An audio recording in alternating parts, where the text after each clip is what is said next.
बहुत समय पहले की बात है। एक राजा था जिसे पक्षियों से बहुत लगाव था।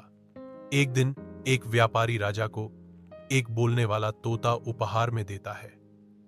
वह तोता बहुत चतुर और समझदार था और मनुष्यों की तरह बातें करता था। राजा को तोता बहुत पसंद आया। उसने सेवकों से कहा, इस तोते की देखभाल अच्छे से करना, इसे सोने के पिंजरे में रखना और अच्छे फल खिलाना। राजा रोज तोते से बातें करता और तोता भी बुद्धिमानी भरी बातें करता। एक दिन राजा यात्रा पर गया और सेवकों से कहा, तोते का ख्याल रखना। जब राजा लौटा तो देखा कि तोता चुप है और बिल्कुल शांत बैठा है। राजा ने पूछा, क्या हुआ मेरे प्यारे तोते को? तोता कुछ नहीं बोला।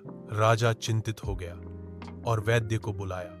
तोते को दिखाया गया, लेकिन कोई बीमारी नहीं निकली। तभी एक बूढ़ा दरबारी बोला, राजन, यह तोता बहुत समझदार है, हो सकता है यह कुछ सिखाना चाहता हो।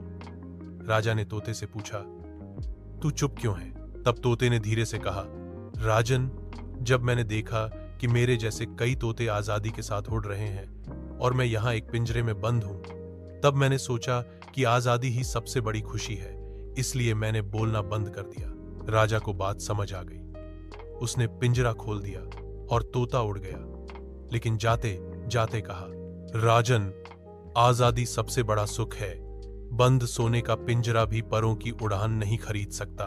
शिक्षा, मोरल, आजादी सबसे बड़ी दौलत है, किसी को जबरदस्ती कैद में रखकर प्यार नहीं पाया जा सकता।